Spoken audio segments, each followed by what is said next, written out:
everyone, and welcome to another episode of the Magic Beans podcast. My name is Cracker, and I'm going to be your host for this episode, and I'm joined by one of my good mates, Stu. How you doing? I'm good, mate. How are you? Very well. I don't know, it's been a while since we've done an episode, just the two of us, hasn't it? It's just that time where the league has come to an end. We have our top 8, and the dads of the podcast are off doing all the hard work, and you and I just get to get on here and just chew the fat and talk about some cards. So I feel like we've drawn the long straws. The long straws. The long ones, yeah. You know, this is a pretty sweet gig. So yeah, kudos to Shorty and Chewy, who are doing all the hard work behind the scenes, getting things ready. And also, happy birthday, Chewy. Happy birthday, Chewy. I nearly said happy birthday, Shorty. No. But yeah, lots of love to you, mate. And yeah, can't wait to see you on Saturday and then after that as well. Oh, yes. It's going to be a big weekend. All right. Before we get too deep into how big the weekend is going to be, do you want to tell everyone about our fine sponsors, mate? I would be happy to. As always, the Magic Beans podcast and tournament series is brought to you, the wonderful listeners, by Josh and Pat's MTG Bazaar. And they are a Facebook auction site with nightly auctions. We couldn't be more grateful for the support that they give us. So we would love it if you could give them support by finding them on Facebook by just searching up Josh and Pat's MTG Bazaar, or in your search bar, jpmtgbazaar.com.au. Go and bid on every single card you can. And when you win, just let them know the bean sent you. That's right. Thank you so much, Josh and Pats.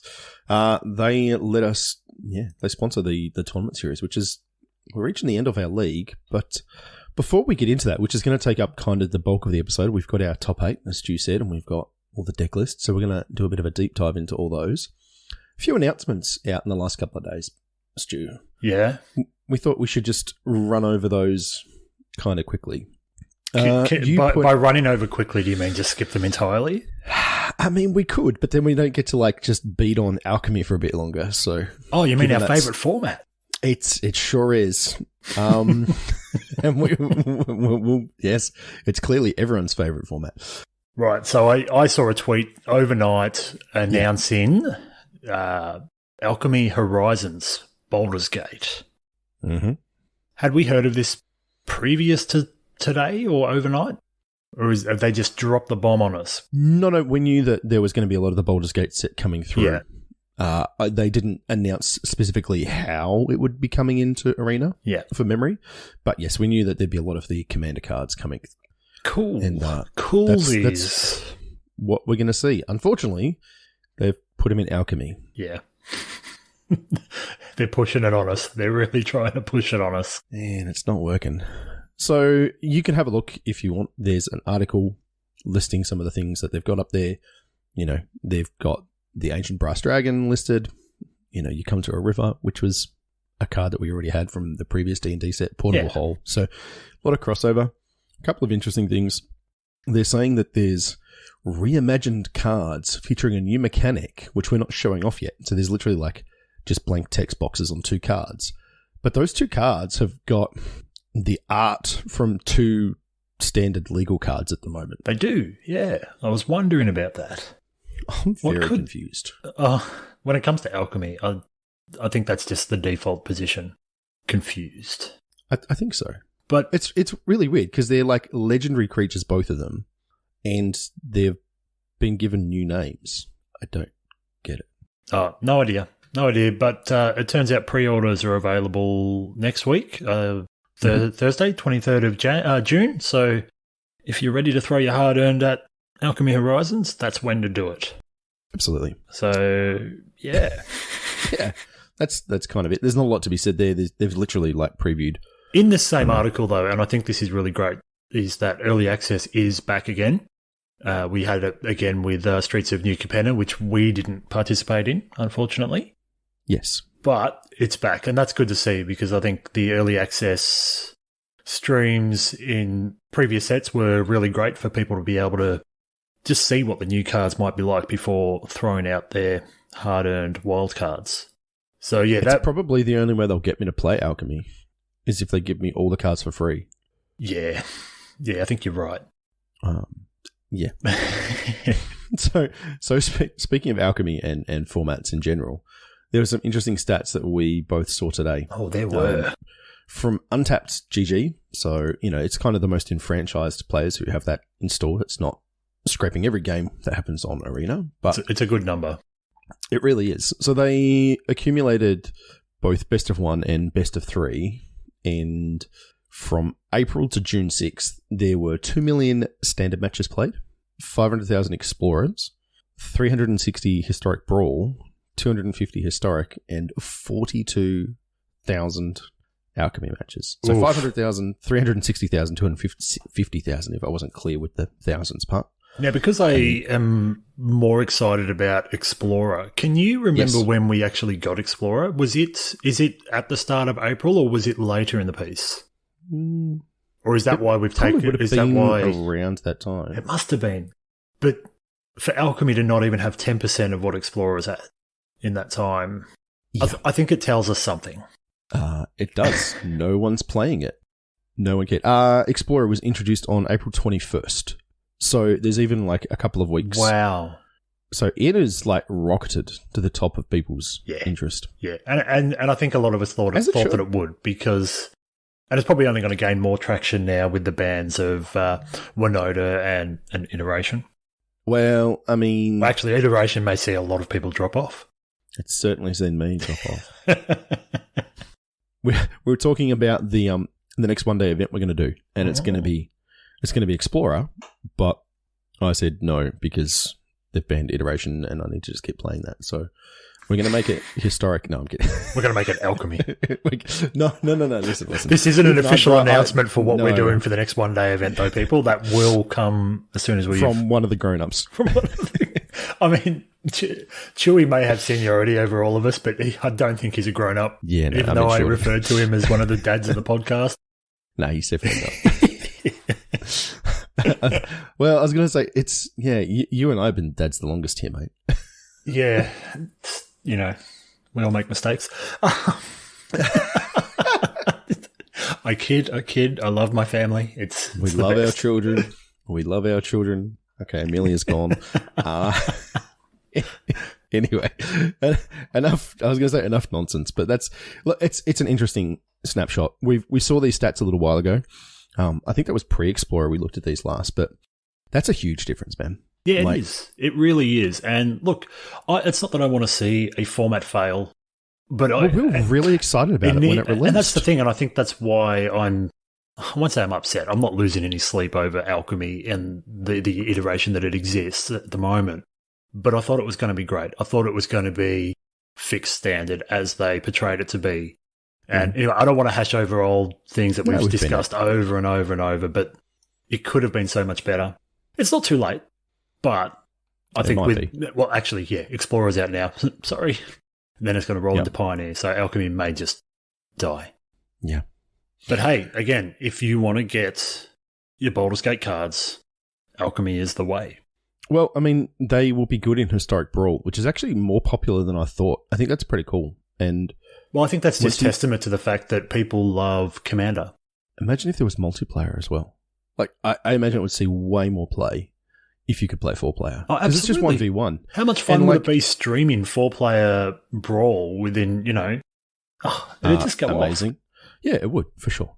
It would gain a lot of traction. I mean, there's a lot of people who play Commander in, like, tabletop and, Magic Online, like content creators. And I'm sure they would be all over it because it's such a better viewing experience. It is. It is. Say what you want about the animations, Chewy, but, and it's not just that. It's just how fluid it all is, and it's smooth. It is. But yeah, that was cool. Announcements-wise, new Secret Lair drop, the June Super Drop. There's a lot of stuff. I'm not going to go through all of them. If you're into Secret Lairs, go check them out. There's some really sweet arts. There's Tokyo lands, which look pretty cool. They're all, basics based on, iconic sort of Japanese Tokyo landmarks and things. A bunch of rulers and things. There's the Kellogg's Loops edition look really nice. I don't know if you had a chance to look at those, but I'm not sure. They're kind of I saw some stuff. Yeah, yes. they're kind of like watercolors. So it's Mystic Remora, Restricted Coral Helm, Burgeoning, and Utopia. Yeah, they're beautiful. Actually, they're really nice. Gorgeous art. They're just really really lovely. That Mystic Remora go pretty nice in some Commander decks. So yes, we'll see what they come to when you can buy them as singles. But yeah, look, I mean, as always, Secret Lairs. I've come around on them. I know we all kind of hated on them to start with. I like that they exist. I like that they, get these prints out there. I don't always agree with some of the card choices, but whatever. I mean, they spit out so many that... Yeah, it really doesn't matter. Pretty much. Whatever gets more cards out there, and it was a way to get more fetch lands out there, and so on and so forth. Phyrexian Praetors out there. Oh, yes. Oh, yes. I unpacked those a couple of weeks ago. Oh, how good are they? And, yeah, just fell in love again.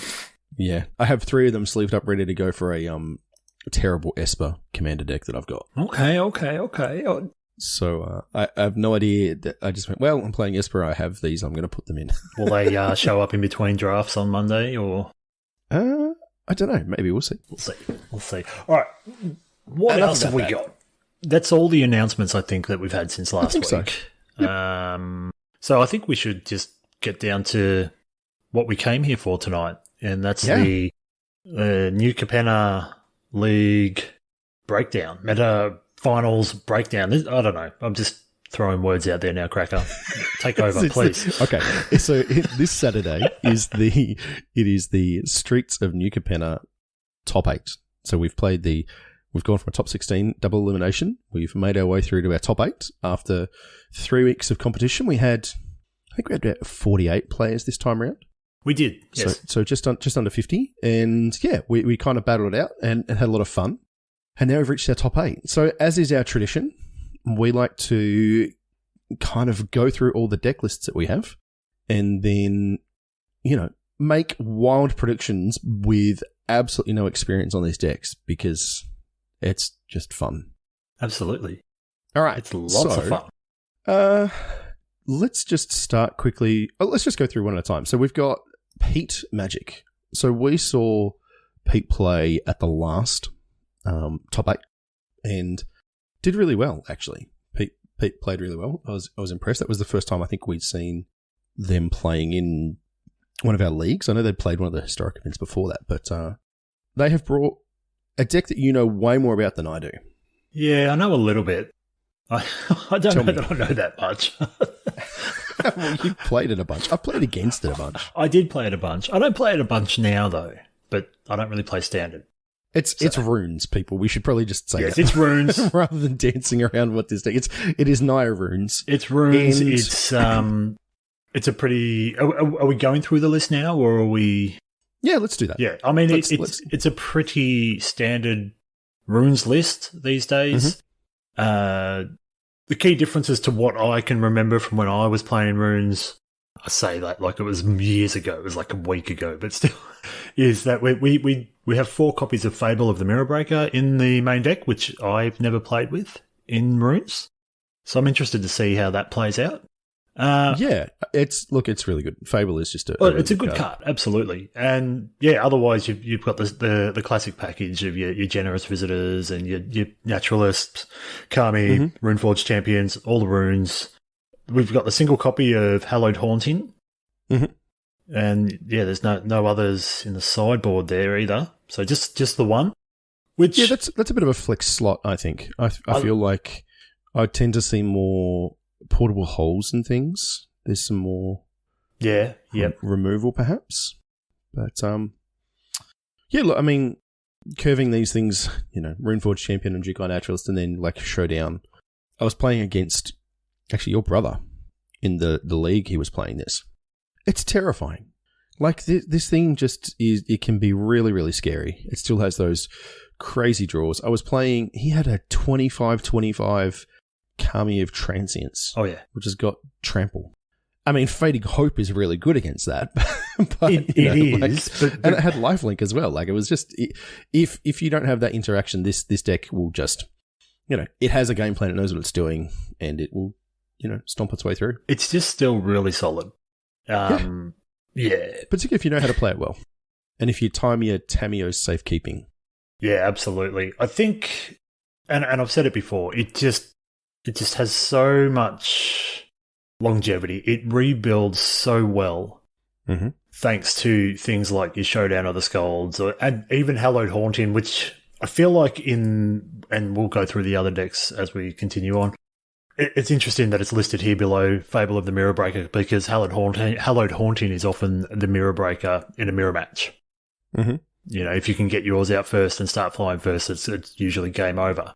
So it just has so many ways to get by. And ultimately, if you're just chaining rune after rune after rune, that's usually going to do a pretty good job as well. Sure is. Deck's fun. It actually is fun. Maybe people are sick of it.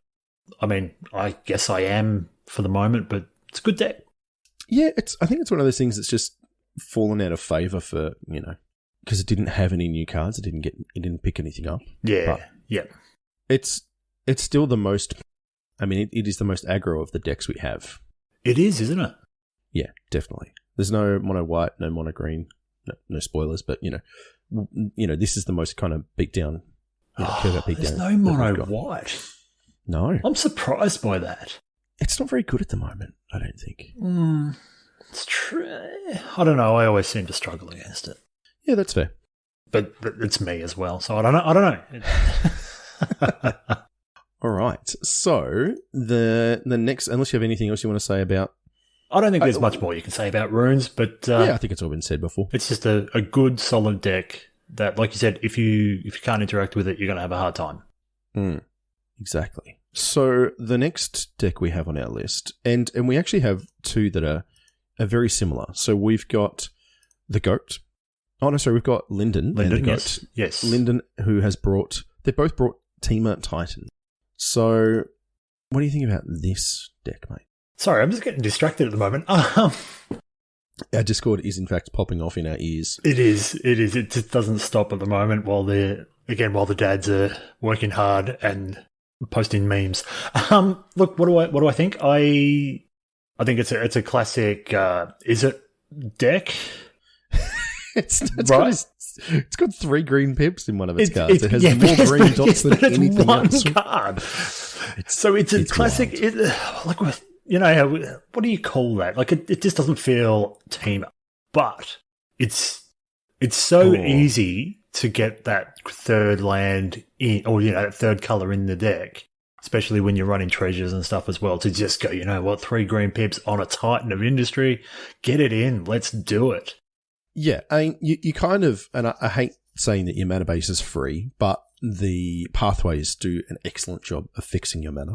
They do. And because you don't have particularly savage color requirements in the other colors. Exactly. We've got gold spins with a couple of red pips, and then in Linden's deck, he's playing Burn Down the House, which is the other one that's got a couple of red pips. But otherwise, you're a pretty even split across blue and red single cost spells. That's right. So to have 3 green on turn 6 or 7 or whenever you get to it is actually not as wild as it sounds. No, it's not. And look, this is kind of a hallmark of late set standard before rotation. We've talked about this before. This is the last set we rotate. Your mana usually ends up really good, and we kind of condense to 3 color piles. Yeah. And that's what we've got here. There's an excellent engine in is that there has been, iteration, jokes aside, card is exceptionally good, and it really, holds these decks together. It churns through finding what you need to. It makes your land drops. It finds your interaction at choice, whatever you need. It does such a good job of letting these greedy decks, because it's kind of greedy, operate as smoothly as it does. Yeah. And it is like, if you're in a top deck war and you top deck iteration, man, like, you know how good that feels. Yes. It's like the best card in standard at the moment for that, I think. So there is some differences between the two lists. Yeah, I'm just trying to find them at the moment. Just looking. So Linden's playing a Galazeth Prismari and also a Reckoner Bankbuster. Yes. Which we don't see in the Goat's deck. But the Goat has got a copy of 3 copies of Prismari Command, actually, in the main, and negates as well. So it looks like those are the main differences. Oh, and as I said, Lynn's got a copy of Burn Down the House. So, interesting. Yeah, but outside of that, they're very similar. Even sideboard wise, there's a bit of difference there. Lyndon seems to be running a lot more one-offs, or one or two offs in the main and in the side, as opposed to the GOAT, whose deck is quite condensed. Yeah, definitely. Lots of multiple copies in there. A couple of copies of Coma, Disdainful Stroke, a bunch of Disdainful Strokes on the sideboard, and that's a really important card in Standard at the moment. There's just a lot of really strong, 4-drops. Yeah.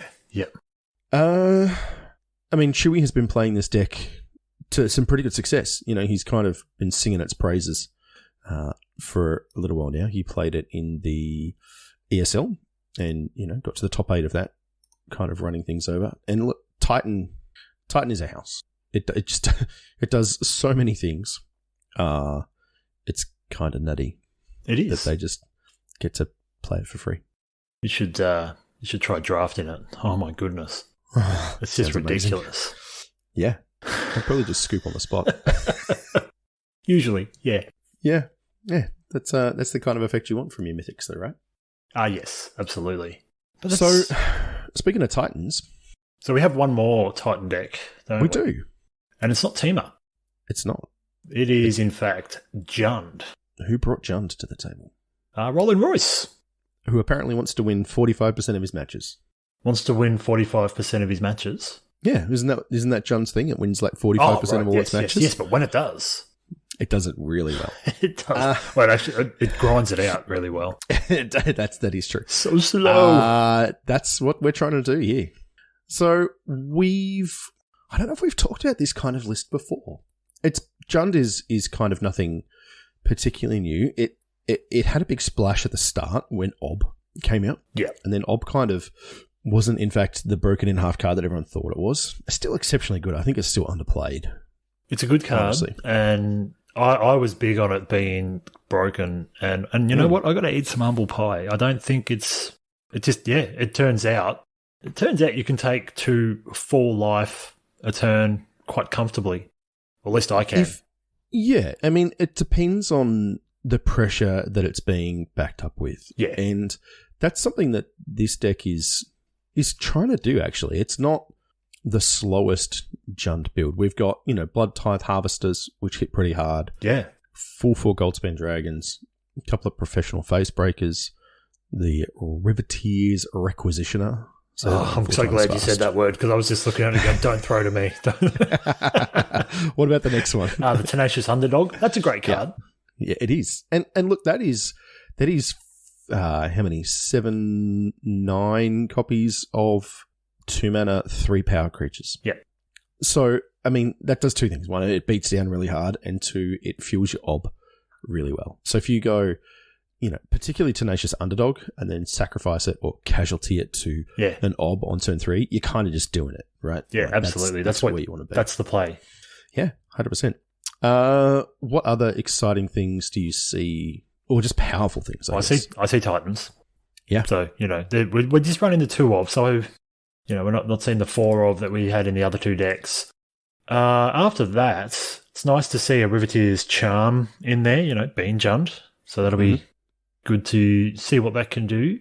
Just a lot of sacrifice outlets, and the Voltage Surge, which is always great, especially if you're making treasures and you don't need them. You do a bit more damage. Fable the Mirror Breaker, 4 of, and everybody's favourite black removal, the Meathook Massacre. I had an opponent a couple of days ago play a Meathook Massacre on 2 for nothing on turn 2 and immediately scoop. Sorry, friend. I mean, it's a legit play. I don't know why you scooped to that. But that's not what they wanted to do. Okay, the old misclicks, shame concede. Exactly. I've certainly lost to people that playing, Meathook on 2 on purpose. Yeah. Like it's a legit thing. Also, a full 4 copies of Asika's Chariot, which I felt like has kind of dropped off in popularity. Oh, it has. It really has. From a card that felt like it should have been banned at one point, especially as we still have Ren and 7 in Standard. Like, there's no Ren and 7s here. Why is that?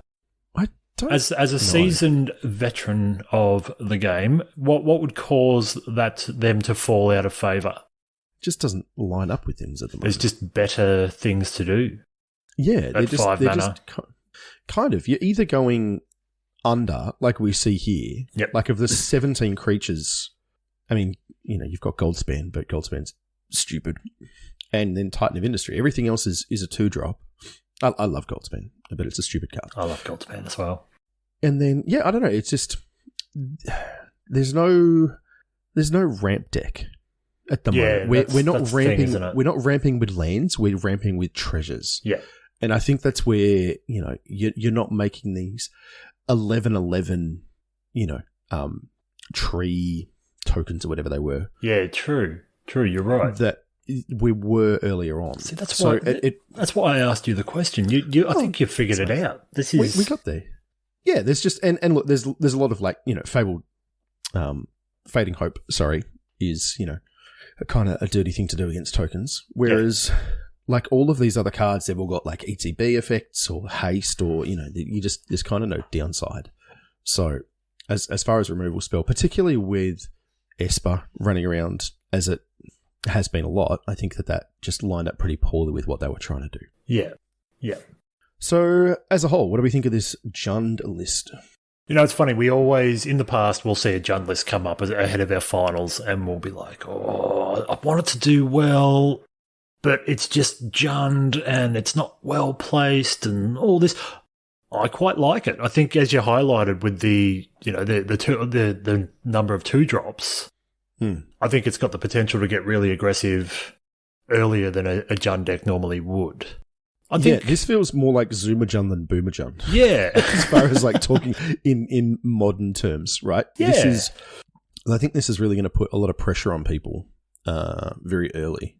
And like Royce can play, man. We've seen that time and time again. This guy knows how to pilot these decks. So I'm not going to underestimate Jund or Royce in this. No, I really like it. When you look at this sort of stuff, and I always sort of think, would it be better with a bit more removal? But, we've got 3. I was just thinking that exact thing.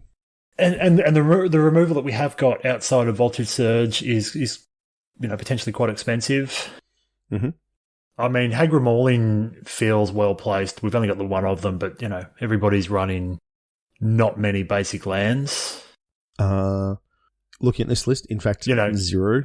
No, we've got one. We've got one for Rolling Royce. We do. We have a forest, but there's not a lot of basic lands out there. So Hagramorling all of a sudden feels much better placed than perhaps it normally would.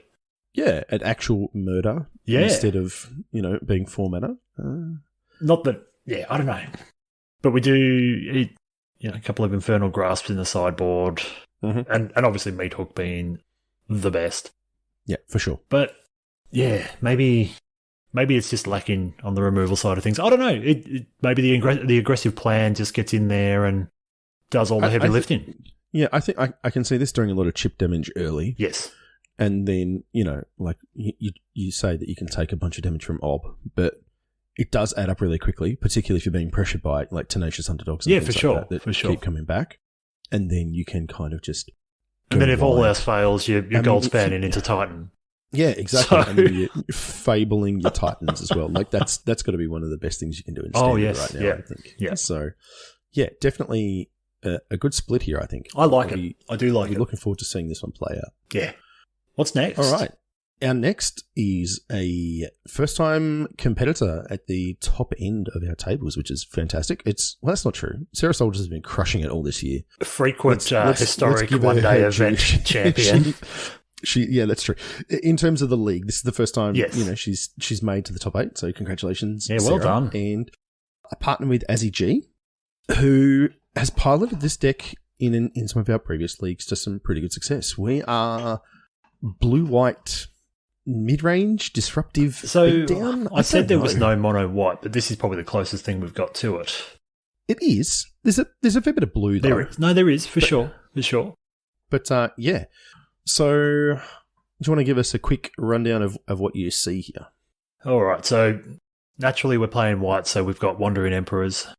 Love that card, and perfect. A couple of Elspeth Resplendents. I got done by them recently. Just left unchecked, and I was in trouble. What else is sort of standing out here? I like the 4 of Spectral Adversary. It's funny, because you'd normally look at that and There's normally the white adversary. What's that one? The lifelink one, you pay 2, but we swapped it for the blue. What else is standing out? Fading Hopes, because, of course, I hate that card. I mean, when I'm playing blue, I love that card. Yeah. And, I don't really know what more to say. This deck is just looking to punish the greedy mana bases. It's trying to punish... This is kind of... It's not quite taxes, but it's close. So you're playing Archon of Emeria, which hoses runes, as we all know. Yes. And also, like, the Hinata combo decks or the Jeskai, Goldspan combo decks as well. Like, they just can't do anything in the face of an onboard Archon. Yeah, it's an annoying card. It really is. And then you've got... Thalia into Archon's always annoying. Are you surprised to not see a Thalia in here, or...? A little bit. There's probably too many... so playing 5 Planeswalkers, 9 instants, and 3 enchantments. Yeah. So you're playing way too many non-creature spells to not get punished by that yourself. Yeah, true. You'd punish yourself, wouldn't you? Yeah. And, I mean, Thalia is supremely easy to deal with. Yes. There's, Sparkfield Hazards and, all sorts of, like, dealing one is pretty easy. Like you said, Voltage Surge and all that sort of stuff. You can deal with her pretty cleanly. So I'm not super surprised. And, yeah, this deck will just do its thing. It can drop a bunch of early threats and then, it'll make it disappear or Spell Pierce or Valorous Stance to just kind of protect the threats. March of the Otherworldly Light as well as a really good removal spell. You'll be able to exile some of the cards from your hand that aren't kind of doing what you need. So, I don't know, man. This deck can just tempo people out. I wouldn't be surprised if we see Sarah kind of make a deep run with this one. Yeah, no, I think it's really good. A lot of early disruption, as you said, and it can really just upset somebody's plans very quickly, and then run away with it with creating token, +1/+1 counters off of aspirants and things like that, which are always annoying. Yeah, I like it, and the 3 of Wedding Announcement. That's a great card. It really is. It does a lot of work for sure. We have the single Redain in the sideboard, which is another nuisance card. That card's terrible. No, it's very strong. Yeah. It's excellent. We've also got like quite a bit of utility in the mana base here. So Cave of the Frost Dragon. Yeah, Hall Storm Giants. Yep. Yeah, Hall and also an Otawara. So, a couple of bounce spell or a removal spell. And then, not a lot, but a couple of creature lands. You can't get too greedy with this. Yeah. Particularly if you want to kick your Spectral Adversary when it ETBs, you need a lot of blue mana to do that. But yeah, I think that this deck will do well against particularly the 2 Titans, the Teamer ones. Yes. I think it'll have a harder time against Jund because Jund is getting on board as early as they are, but the creatures are probably just a little more aggressively slanted. You've got like Blood Tithe Harvester coming down on 2, which is the same time as a Luminarch Aspirant. It's a 3/2 versus a 2/2. There's some interesting. It would be an interesting matchup, I think. But I feel like maybe I hope we see that matchup. Yeah, me too. What are we? As Stu quickly put. I've got Challenge up here, so okay. I mean, it could happen. Okay. We'll have to see. It would have to happen. It's not like round 1, like semis or something like that. Yeah, semis is probably where it would happen if it was to happen. Yeah, again, look, this is a pretty known quantity. Azzy was joking about the fact that it's something that people might have forgotten about, and I think he's right. Yeah, I actually think that people have forgotten that this archetype exists. Everyone's kind of got caught up in. I think it'll catch people by surprise. Hey, I think so. I don't know that people have set up for it. No. Would you say that as strong as the Titan decks look, that our last 2 decks that we've looked at between Rolling Royce and Sarah Soldiers here might be the clubhouse leaders, just in terms of the utility that they bring? That's hard. It is, isn't it? It's probably a tough question to really answer. I don't know that I don't know that Jund is favoured against Teamer. Yeah. Because it's this smaller... It'll have draws that will absolutely crush Teamer, without question. But it's predominantly the smaller mid-range deck. Yeah, for sure. And that's not the place you want to be. The fact that you're playing 2 Titan of Industries as opposed to 4, and you don't have gold spans, like I think that the Teamer one will be able to go over the top. And this Azorius one is kind of fighting on a different axis. Yeah. It's more continual disruption rather than like removal spell. It's got they're playing 4-5 counter spells, a couple of Fading Hopes, and then like we said, Archons and Spellbinders and Skyclaves to just like disrupt the onboard stuff, and then Adeline to just go beat down. So I think that this one's kind of hitting on a different axis. Okay. So yeah, I don't know. Let's keep going. Let's do it. See what Let's else go. we've got. Let's go. We got some more decks. So we do have some more decks. Now, this seen one... this guy before. We have seen this guy before. He's very good. Jedi's Walker. And this is something a little different, something that I haven't seen. What are we looking at? Brilliant Enchantments is what we're calling it. So it's a red-white... What's our red-white thing these days? What's it called?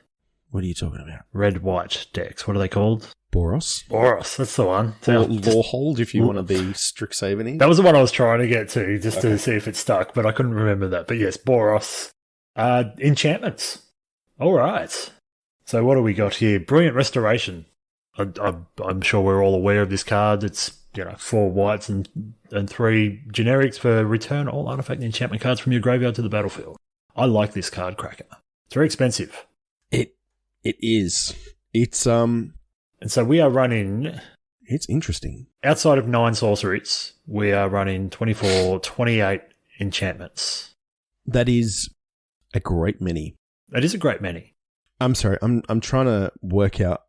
What are you trying to work out? Well, I'm just trying to work out, like, what we're doing here. Who knows? So... Being spicy. That's what we're doing. We're just being spicy. Something different. Doomscars. We're removing all the things. Shatter Skull Smash-ins.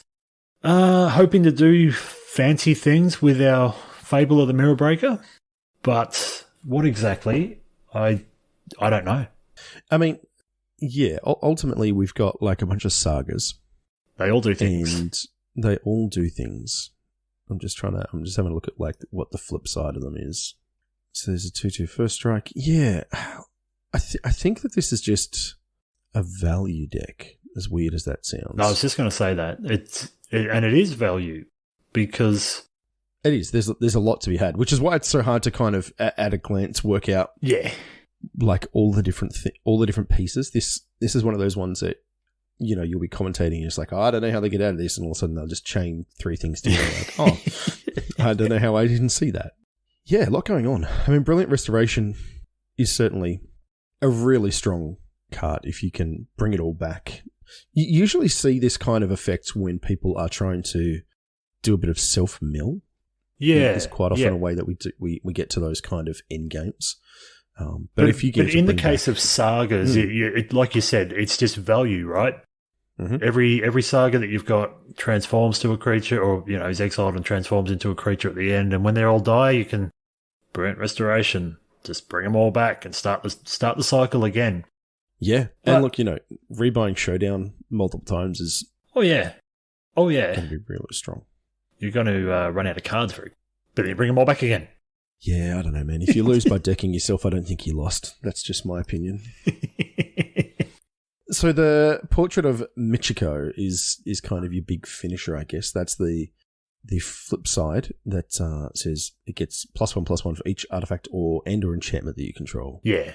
So they get kind of huge. That's off Michiko's Reign of Truth, which is 1 and a white. Yeah, I mean, I guess we're throwing out some early blockers in Spirited Companion and then Michiko's Reign of Truth to try and flip early. We've got, Circle of Confinements. I don't know, man. I have no idea how this is positioned. I trust Jedi. Jedi knows what he's doing. I trust Jedi's ahead of myself, absolutely. Yeah, for sure, 100%. I don't know.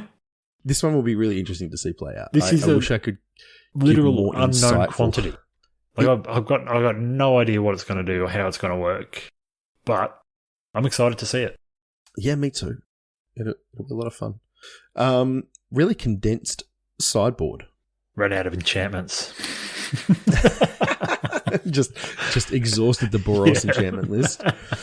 So some disruption there with some spellbinders. We're going to have to read what Curse of Shaken Faith. Oh. Enchantment or a curse. Enchant player. Whenever enchanted player casts a spell other than the first spell they cast each turn, or copies a spell, Curse of Shaken Faith deals 2 damage to them. Ooh. That is a rare from Midnight Hunt. It is. I'm pretty sure that's the first time I've read that card.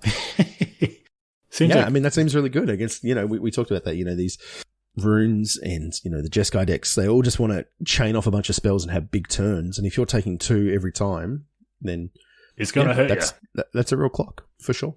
4 Redains, 4 Lion Sashes. Yeah. They'll get big. They'll get very big. Cool.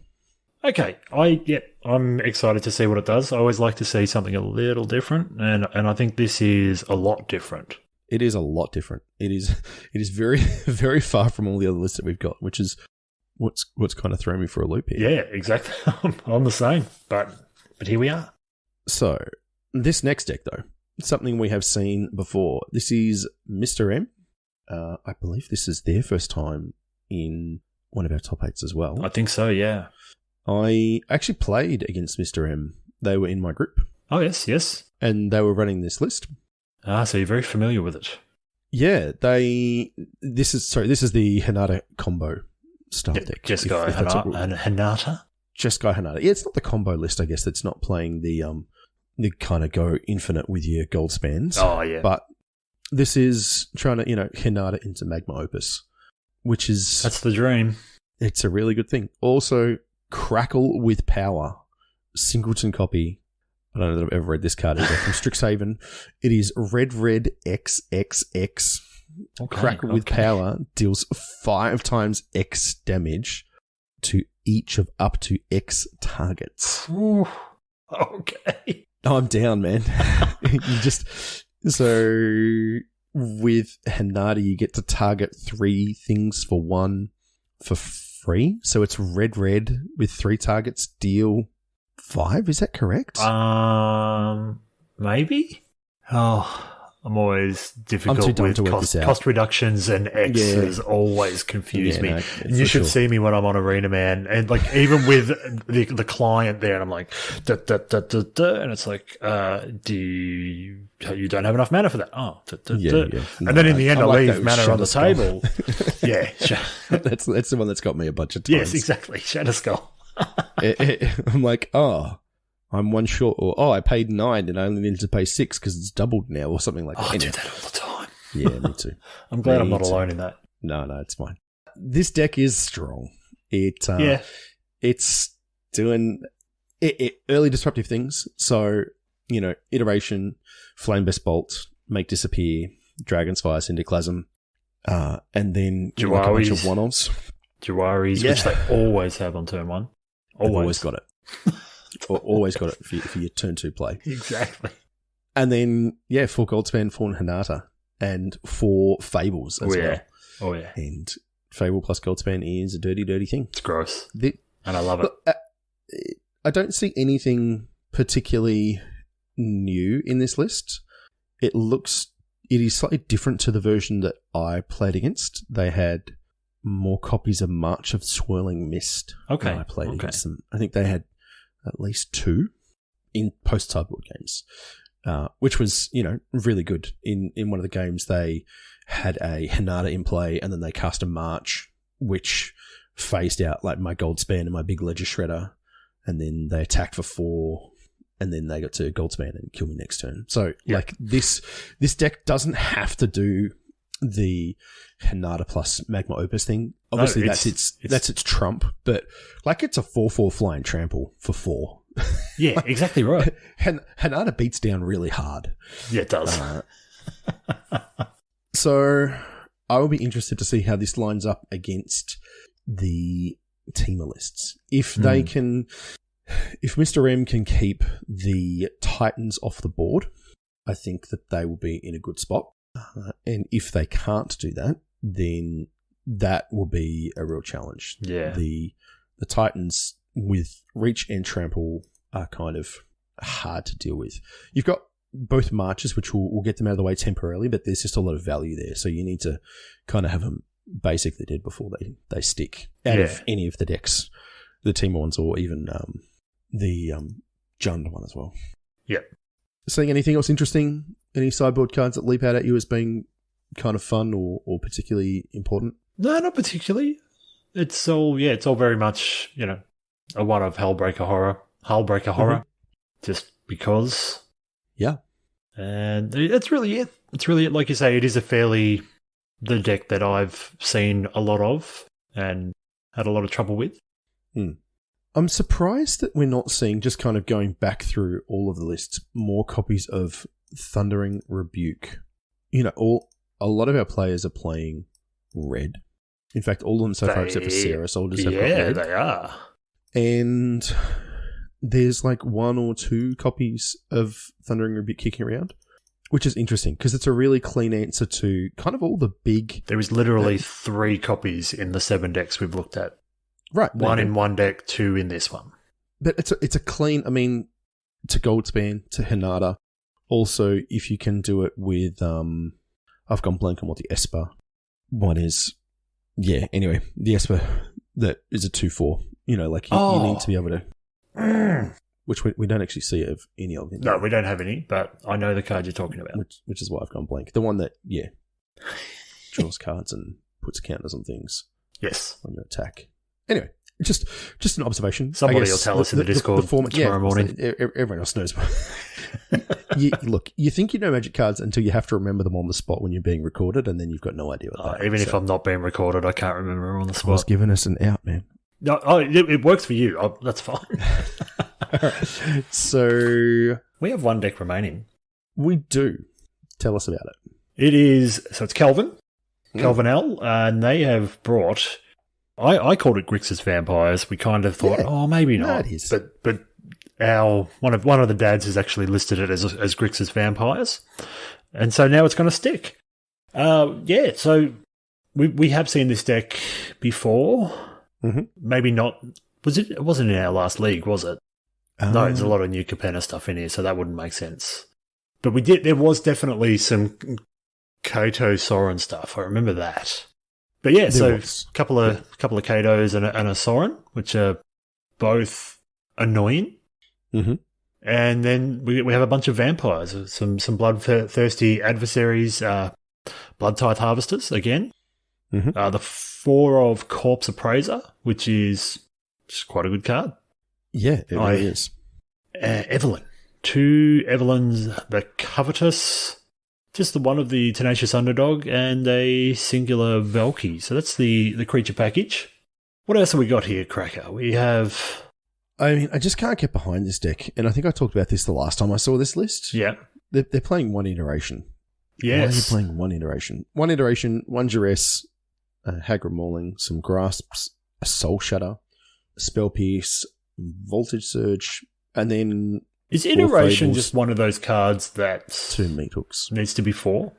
Yeah, I don't know. I mean, I would say yes, but I'm biased. Oh, yeah. Look, there was a time... I realize that. All right, so there was a time a long, long time ago, and this is actually not when I was playing Magic, but when it was... Jace was in Standard, and then there was also... It was Coreblade, right? That's the name of the deck I was trying to think of. Okay. Where it was Squadron Hawk, and then there were all the swords. Yes. And people... Ponder was legal at the same time. And people were playing 1 copy of Ponder. And then everyone kind of realised right towards the end of Standard, this card is kind of stupid. We should be playing 4 copies of it. Yeah. That's my thought around iteration. Like, it's the glue. Yeah. Yeah. It just kind of, it gets rid of the stuff you don't want. It finds you your Evelyn, which is your payoff.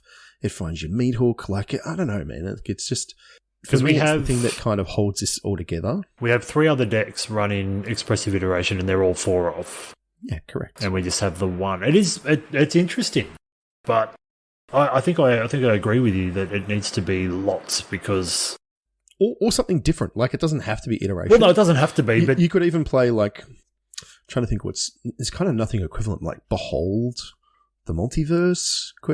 Is like sort of a 2-drop, but you're not really playing that kind of like that's a control kind of game where you mostly just care about raw cardboard rather than the selection. Yeah. So, like, we've seen that in blue-white control decks in the past for those kinds of things. So, I don't know. Anyway, just interesting here. I'm not convinced by this. Yeah, no, I see what you mean. It feels like it's maybe just worse junned. Yeah. It's certainly I'm not 100% on that, but I don't know. It's certainly not as aggressive. A tiny bit more removal. Sure. Well, actually, it's probably breaking even looking at that. Yeah, I don't know. There's always one. It'll snowball. In what way? Always one. There's always one deck that we get to when we do these breakdowns, and we go, oh. And then there was the brilliant restoration deck. We've had two. We've had two, but then which is great. And we'll get there Saturday morning, and the games will pop off, and there'll be some wild thing that Calvin does that I can't see, and you're like, oh, but you know what I mean? Like, yeah, 100%. And these guys, they've got to the top 8. They clearly know what they're doing. So when I sit here, or when we sit here and we go, we're just not sure. It's not us suggesting there's something wrong. No, far from it. For me, it's more about I'm not sure, but that's awesome because I get to witness something different than runes. Mm. Again, not a criticism on anyone playing runes. It's just I love seeing something different, especially as I'm not really a noob Magic player these days, I guess, but I'm still pretty, there's still a lot that I haven't experienced in Magic, so I really love to see something different. And if I can't look at it and go, this is its plan, I like that. I actually like that. So, yeah, it's something unique, right? Something that isn't immediately apparent. You kind of have to dig into it to try and understand. Yeah, exactly. You got to unpack the secret. I mean, I'm just looking here at Corpse Appraiser again a little more closely. And I guess that's the reason why you're not playing as many iterations. It's sort of pseudo filling that role. So when it's Grixis, so when ETBs, it says exile one target creature from a graveyard. If a card put to exile this way, look at the top 3 cards of your library, put one of those into your hand and the rest into your graveyard. So I guess that's maybe the thought there, where you're kind of gaining value and card selection out of the Corpse Appraiser. Yeah. Is there any way to... We're only playing one Tenacious Underdog. I'm trying to work out if there's any good graveyard synergies that we can buy back. I guess your Corpse Appraiser fuels future Corpse Appraisers. It does. Would be the thought there. But I'm not seeing anything to kind of chain a bunch of... I'm always looking to do, unfair things out of the graveyard, because I am. Yeah. Underdog is fantastic for that. So it's... makes sense that there's some numbers of that, but it also doesn't work with Evelyn because it's a human, not a vampire. I don't know. No, Evelyn's a vampire. Yeah, exactly. Yeah, right. I know what I mean. Yes. Tenacious. Sorry, yes. My point was that the underdog doesn't trigger Evelyn. That's right. ETBs. So that's why you can't kind of overload on that. And look, there's a Valky in there. Sometimes you'll just get to do that and win the game. Well, yeah, that's a thing that can be done. All right. So we've gone through all the lists. It's time for our wild predictions about who we think is going to win, based on... I hate doing this. It's my least favourite part of these nights. All right, you don't have to. I know, I will. I won't force you. So I would normally default to J-Mud. Yep. And J-Mud's not here this time, so thanks, man. Wow, way to let us down, J-Mud. I feel... Right. Mm-hmm. I feel like the Titan decks... When I say the Titan decks, I should refer more so the Teamer decks. I feel like they're the big baddies here. Mm-hmm. I think that's pretty reasonable. Because I think Royce isn't as big baddie. But what I think is... And I think I called it earlier after we went through Sarah Soldier's deck. I think that Royce and Sarah's decks... They're not the best. It's not that they're the best, but I think it's going to be one of those two. Okay. I'm not splitting. I can't split it. I think it'll be one of those two. So you think either Jund or Azorius? That's what I think. I'm going against the grain a little bit here. Oh, I like it. And yeah, I don't think I've ever called the winner. So No. I'm sorry, that's people. Not the point. Yeah, it's also not a curse, right? It's definitely not. Definitely not. What about you, man? What are you thinking? It's tough. This is a really stacked top 8 as far as like player skill. Oh, absolutely. Yeah. Like excellent players. So I think Mr. M. I think that the Jessica Hinata deck might just be able to be too much. It's strong.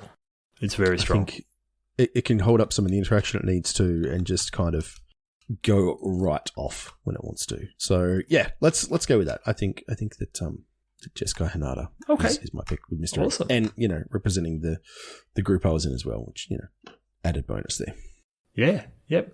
Well, in that case, let's go the GOAT. Let's go. Oh, okay. the GOAT can play, man. The GOAT can play. All right. So we're kind of almost out of time here, but a couple more things. So stream starts 11:30 a.m. Eastern time, whatever we are now. I have no idea. Melbourne time. You work it out. This Saturday, the 18th. We're talking about it being a big weekend. All the beans have taken Monday off in honor of Chewy's birthday. Oh, yeah. We're crashing his place to Cube for the day. I have been looking forward to this. Man, me too. It's going to be so good. It's going to be the most fun. So who else is coming up? We've got a bunch of the beans. J Mard, I believe, is making the trip. Tom D, I think, is coming to play. Yeah, as well, that's awesome. which will be unreal. So and Cuball. Chewy and Cuball, yeah. So Chewy's put back together his legacy in quotes cube, which is a lot of fun. It's a really good cube actually. He's been making some changes. He's hoping a couple of deliveries will turn up from Pat. He's got a couple of sweet new additions that he wants to get in there. And then I believe Chris will be bringing his fully powered vintage cube as well, which is... Look, I'm a little disappointed. Last time we played, I didn't get to open Lotus. I think the other two or three times I opened Lotus last time. So we need to fix that. I need to be opening Lotus again. It. I'm sorry, you're just going to have to say that one more time. I think I opened Lotus and then didn't play it. I might have played it in one game. I just never saw it. Oh, okay. As in, I thought you meant you didn't put it in your deck. Oh, no. It was in I was just going to delete your half of the recording. It would improve the show. I mean, it would teach you a lesson. Poor listeners, just 50 minutes of me being silent for half of it. Anyway, so we will post pictures of the decks that we draft and things, whether there's some potential to, stream parts of it. I don't know quite how that would work. Chewy's internet isn't the greatest yet, so it seems unlikely, but maybe we'll get to record some gameplay or something like that. It would be pretty fun. Yeah. And I think that's it. The next couple of things we've got, we will have another one-day event shortly after this leg wraps up, usually a couple of weeks out. We will give more details for that as we finalise the dates and what will be involved. But, please come and check that out. We're almost certainly going to do Explorer this time, which would be a lot of fun. I think there's a lot of interest in that format and you can, do some pretty sweet things. Otherwise, if you'd like to support us directly, you can do that a couple of different ways. One, we have a merch store, which you can check out through our website, which is magicbeanscast.com.